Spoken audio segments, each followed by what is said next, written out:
You are about to learn one of the biggest secrets in the history of the world. It's a secret that has huge effects for everyone who lives on this planet. Most people can feel deep down that something isn't quite right with the world economy, but few know what it is. Gone are the days where a family can survive on just one paycheck. Every day it seems things are more and more out of control, yet only 1 in a million understand why.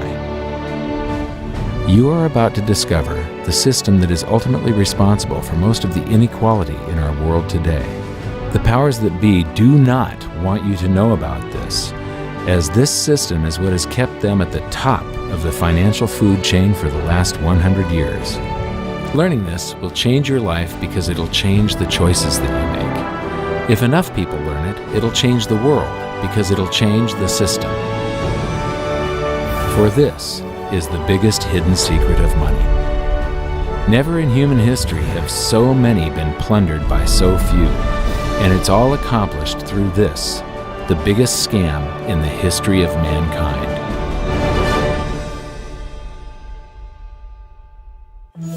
They say that money doesn't grow on trees, but the truth is that the modern banking system creates currency far faster than trees can grow. Most people don't have a clue how currency is created. Economists and bankers make it sound so complex that people think they can't understand it. But I'm going to strip our monetary system down to its essence so that you can see the scam behind the curtain and just how it affects you. Every modern society creates currency in pretty much the same way. But since the US dollar is the majority of the world's currency, I'm going to use the United States as our example. It all starts when some politician says, "Vote for me and I'll make sure the government provides you more free stuff than my opponent will." But there's no such thing as a free lunch. So to provide that supposedly free stuff, the politicians vote for the country to spend more than its income. This is called deficit spending.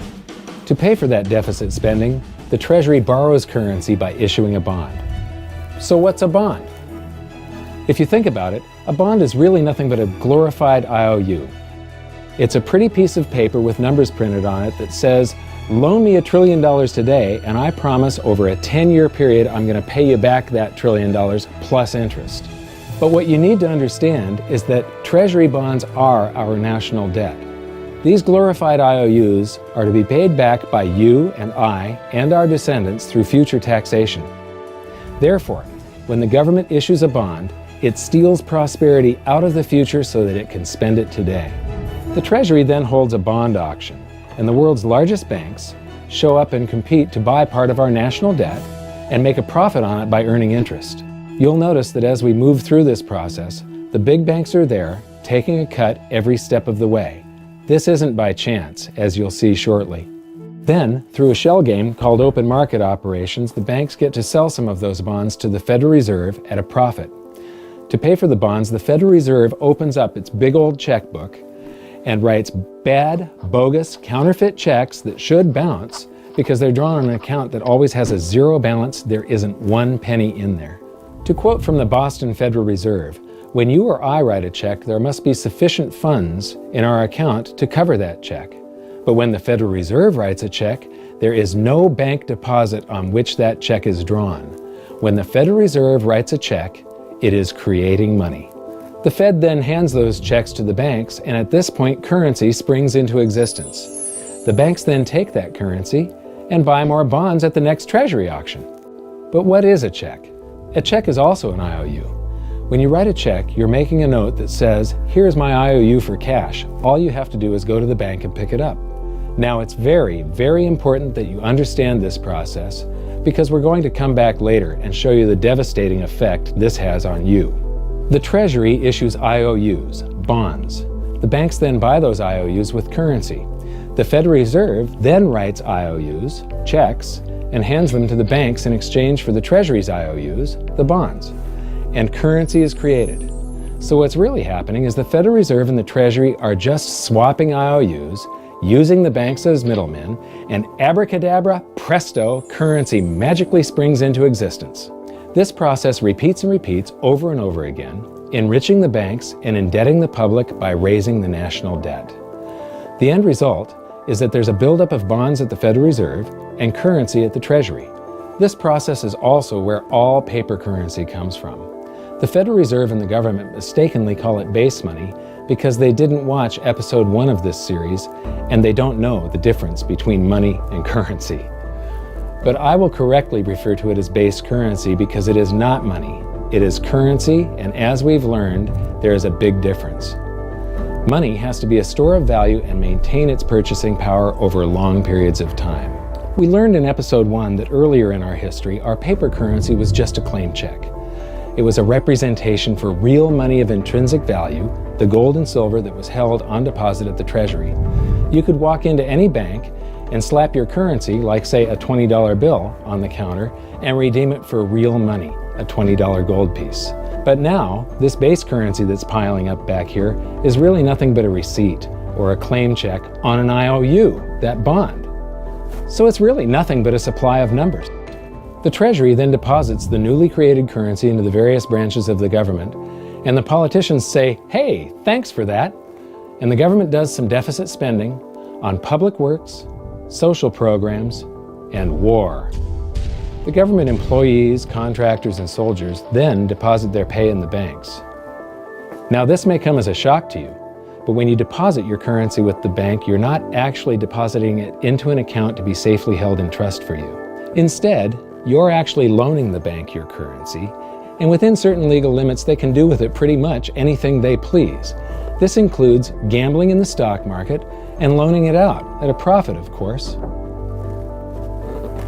Now this is where the machine of currency creation really gets cranking, because this is where something called fractional reserve lending comes into play. Fractional reserve lending is exactly what it says. The banks are allowed to reserve only a fraction of your deposit and loan the rest out. Although reserve ratios may vary, I'm going to use a 10% reserve ratio as our example. If you deposit $100 in your account, the bank can legally take $90 of it and loan it out without telling you. The bank must hold $10 of your deposit in reserve just in case you want some of it. These reserves are called vault cash. But why does your bank account still say you have $100 if the bank has stolen $90 of it? Because the bank left IOUs it created, called bank credit, in its place. Now I know this sounds crazy, but here it is in black and white from the Fed. Commercial banks create checkbook money when they grant a loan simply by adding new deposit dollars in accounts on their books in exchange for a borrower's IOU. These are nothing but numbers that the banks type into their computers. And even though these bank credit IOU numbers are very different from base currency numbers, because they only exist in computers, they are still currency. So now there is $190 in existence. Now the reason people take out loans from the banks is to buy something. They're going to buy a house or a car or something like that. So the borrower takes the $90 that the bank loaned to him from your account, and he pays the seller of the item.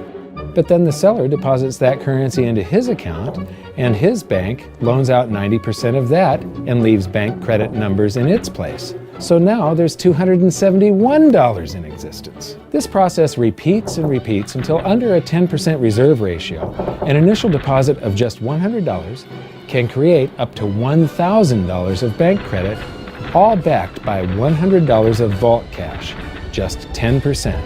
But as I said, reserve ratios vary wildly. On some deposits, it's 10%, on others, it's 3%, and on some forms of deposits, reserve requirements are 0. The result is that the expansion of the currency supply by the banks is far greater than even this example would lead you to believe. So once again, when currency is deposited in the banks get to lend it out, and then it gets redeposited and relent, redeposited and relent, redeposited and relent over and over again, creating bank credit all the way. This is where the vast majority of our currency supply comes from. In fact, 92 to 96% of all currency in existence is created not by the government, but here in the banking system. Now, massive amounts of currency spewing into society may at first sound like a fun idea. That is, until you remember one of the most important hidden secrets of money from episode 1, that the prices of everyday goods and services act as a sponge on an expanding currency supply. The more currency we have, the more prices rise. This is where inflation comes from. The true definition of inflation is an expansion of the currency supply. Rising prices are merely the symptom. So our entire currency supply is nothing but a couple of bucks whipped up in this hocus-pocus scam where the Treasury and the Federal Reserve swap glorified IOUs, and a bunch of numbers that the banks just type into their computers. That's it. That's our entire currency supply. It's nothing but a supply of numbers. Some of them printed, most of them typed, and there is nothing else. But if you thought that was crazy, get ready to enter the twilight zone of modern economics. We work for some of that currency supply. True wealth is your time, but we trade away moments of our lives, hour by hour, day by day, and year by year, for numbers that somebody printed on pieces of paper or just typed into a computer. Now those numbers represent our blood, sweat, tears, labor, ideas, and talent. We are what gives the currency its value. But here comes the really cruel joke. We work hard so that we can save some of that currency, so that we can pay the tax collector. In the United States, it's known as the IRS. They then turn it over to the Treasury so that the Treasury can pay the principal plus interest on that bond that the Federal Reserve bought with a check drawn on an account that has nothing in it.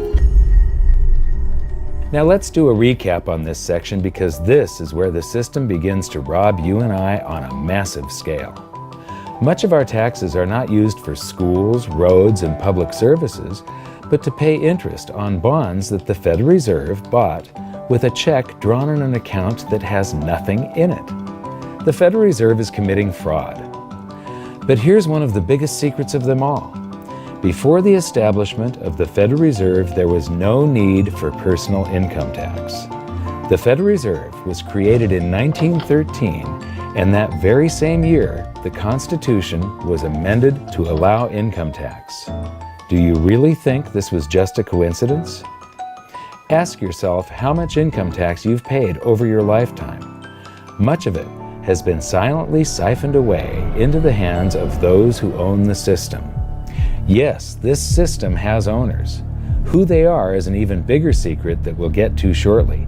But first, we need to understand the mumbo-jumbo of the so-called debt ceiling. It's all based on a huge paradox. There was interest due on that bond, and there was interest due on every one of those loans that the banks made. That means that there is interest due on every dollar in existence. Let me ask you something. If you borrow the very first dollar into existence, and that's the only dollar that exists on the planet, but you promise to pay it back plus another dollar's worth of interest, where do you get the second dollar to pay the interest? The answer is that you have to borrow that one into existence and promise to pay it back with interest as well. So now there are $2 in existence, but you owe $4, and so on and so on. The result is there's never enough currency to pay the debt. There is always more debt in the system than there is currency in existence to pay the debt. Therefore, the whole system is impossible. It is finite. It will come to an end one day. What would happen if the government stopped borrowing to do deficit spending? Are the payments on those treasury bonds going to stop? What would happen if the public stopped borrowing and going deeper into debt? Are your house and car payments going to stop? No.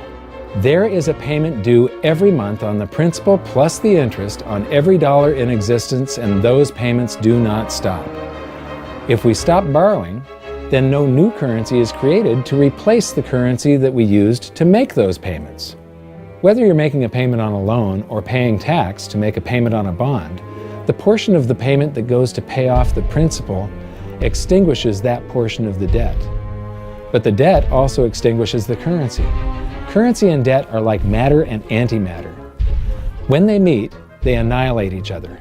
If we just pay off the principal only on all the loans and bonds that exist, the entire currency supply just vanishes. So if we don't go deeper into debt every year, look what happens. The whole thing goes into a deflationary collapse under the weight of those payments. Politicians and pundits alike talk about balancing the budget, paying down the debt, and living within our means. They don't understand that that is deflationary. It is impossible to do under our current monetary system without collapsing the whole economy. This is why any talk of a debt ceiling is not only ridiculous, it's delusional. The system is designed to require ever-increasing levels of debt just to continue. And that's why politicians will always kick the can down the road and raise this so-called debt ceiling over and over again until the whole system finally collapses under its own weight. In other words, they don't want it to collapse on their watch. The Founding Fathers of the United States knew the dangers of central banking and fought to free themselves from this very thing. The Revolutionary War started out as a tax revolt, but now we must pay tax just to have a monetary system. Having just suffered through the hyperinflation of the continental dollar, which was printed into oblivion to finance the Revolutionary War, they understood the dangers of fiat currency and debt-based monetary systems.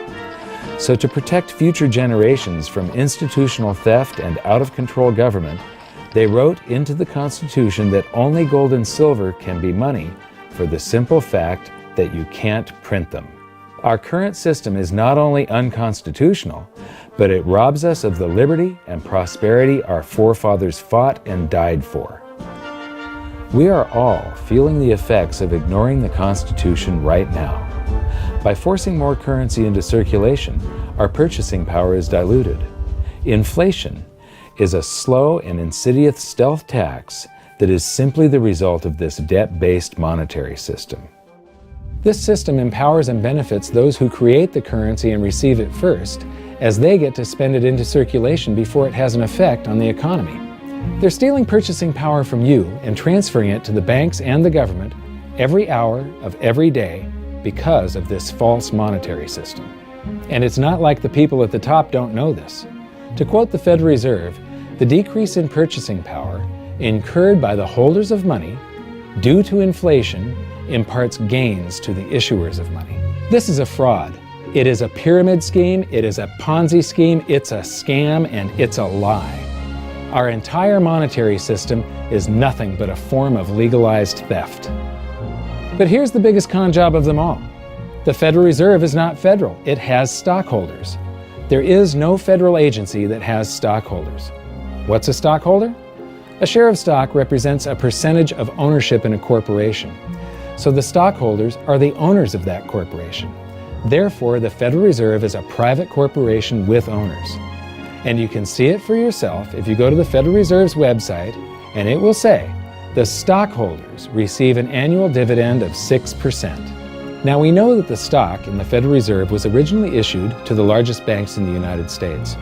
But because of mergers and acquisitions through the years, you can't actually trace who owns the stock in the Federal Reserve. That's a very closely guarded secret. My guess would be that the owners are those primary dealers, the banks that get to make a profit by selling part of our national debt, those bonds, to the Federal Reserve, who buys them with a check from nothing. Then we pay tax to pay the principal and the interest on those bonds so that the Federal Reserve can pay the banks a 6% dividend. Don't be alarmed if you don't quite comprehend the deception of this system at first glance. Very few people do. It is purposely complex.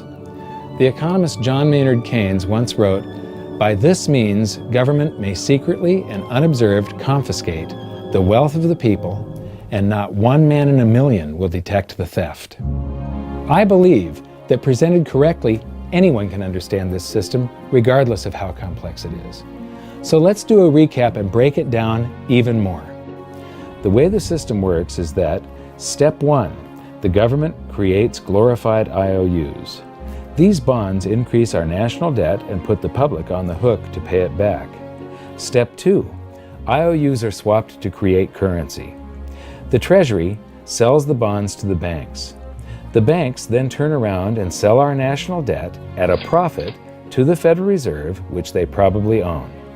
The Federal Reserve then opens its checkbook that doesn't have a penny in it and buys those IOUs with IOUs that it writes, checks, on a checking account that has a zero balance. Then they give those checks to the banks and currency just springs into existence. And then the whole process repeats. This results in a buildup of bonds at the Federal Reserve and currency at the Treasury, which is really just a supply of numbers. The Treasury then deposits the numbers in the various branches of the government, and we get to step 3. The government spends the numbers on promises, public works, social programs, and war. Then the government employees, contractors, and soldiers deposit their pay into the banks, and we get to step 4, where the banks multiply the numbers by magically inventing more IOUs through fractional reserve lending, where they steal a portion of everyone's deposit and lend it out. That currency gets redeposited, and then a portion is stolen again, and the process repeats over and over, magnifying the currency supply exponentially. Then we work for some of those numbers, which brings us to step 5, where our numbers are taxed. We pay tax to the IRS, who then turns our numbers over to the Treasury, so the Treasury can pay the principal plus the interest on bonds that were purchased by the Federal Reserve with a check from nothing. Then we get to step 6, the debt ceiling delusion. The system is designed to require ever-increasing levels of debt and will eventually collapse under its own weight because politicians always kick the can down the road. They don't want it to collapse on their watch. And finally, step 7, the secret owners take their cut. The world's largest banks own the Federal Reserve. Those banks make a profit selling our national debt to the Fed. They make a profit when the Fed pays them interest on the reserves held at the Fed, and the Fed pays them a 6% dividend on their ownership of the Fed. This system is fundamentally evil. It funnels wealth from the working population to the government and the banking sector. It is the cause of the artificial booms and busts of modern economies, and it causes great disparity of wealth between the rich and the working class. And it is only possible because we no longer use real money, we use currency. But worst of all, it is a form of enslavement. Bond is the root word of bondage. Whenever a government issues a bond, it is a promise to make us pay tax in the future. Nobody asked you if you wanted to pay tax today for the prosperity we all enjoyed in the last century. Nobody is asking our children if they want to work hard in the future to pay for the prosperity we're enjoying now. George Washington once wrote to James Madison, "No generation has the right to contract debts greater than can be paid off during the course of its own existence." By stealing prosperity from tomorrow so we can spend it today, we enslave ourselves and future generations. Now this all sounds pretty bad, but there is great hope, for you are the greatest threat to this false monetary system. This system relies on the public being ignorant of its workings. Please share this knowledge with everyone you know, because an informed public that fully understands the system can build a better future for generations to come. And now I leave you with this quote, widely attributed to a former director of the Bank of England. The modern banking system manufactures money out of nothing. The process is perhaps the most astounding piece of sleight of hand that was ever invented. Banking was conceived in inequity and born in sin. Bankers own the earth. Take it away from them, but leave them the power to create money and control credit, and with the flick of a pen, they will create enough money to buy it back again. But if you want to continue as the slaves of bankers and pay the cost of your own slavery, let them continue to create money and to control credit. This is the Federal Reserve in Washington, D.C. It's located on Constitution Street, and that is just as much of a joke as the New York Fed being located on Liberty Street. Both of them are unconstitutional, both of them limit our liberty, and they transfer wealth away from us every second of every day to the Federal Reserve, to the government, and to the banking sector. You are now among the 1 in a million who can detect the theft of your prosperity. So the big question is, what can you do about it? 1. Watch this video until you can describe and teach it to others. Those who understand this system can make preparations for its unavoidable collapse and protect themselves. History shows that those who don't will probably be wiped out. 2. Share this video with everyone, especially those you care about. All it takes is a mouse click or two to get this message in front of millions. Post this video on Facebook, tweet it, email it to loved ones. Please share it wherever you can. 3. Join the conversation. The current world monetary system is based on a 300-year-old design meant to enrich a few at the expense of the many. There must be a better way. At hiddensecretsofmoney.com, we've created an open source platform for the design and development of a new world monetary system. We're calling on every economist, every student, every college, every bright mind, and anyone who cares to join the discussion. In educating ourselves and each other, we can prevent the further loss of our freedoms and maybe, just maybe, win some of them back.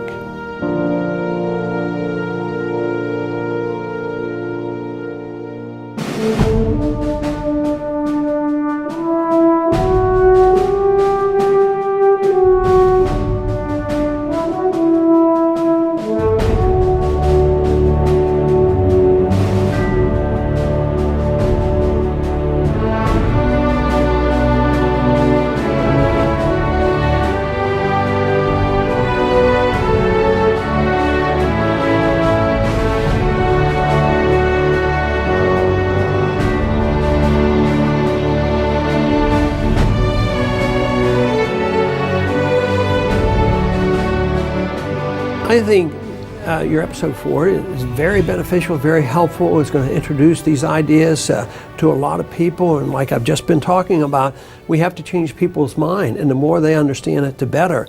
And I think we're at this point now where more people in the last several years, 4 or 5 years, have thought about the Fed than they ever have in the previous 95 years. So I think an explanation and diagrams to show it is very helpful, because quite frankly, they're not going to get it in their grade school, they're not going to get it in their high schools, they're not going to get it in college unless they're in a very rare circumstance to understand how this works.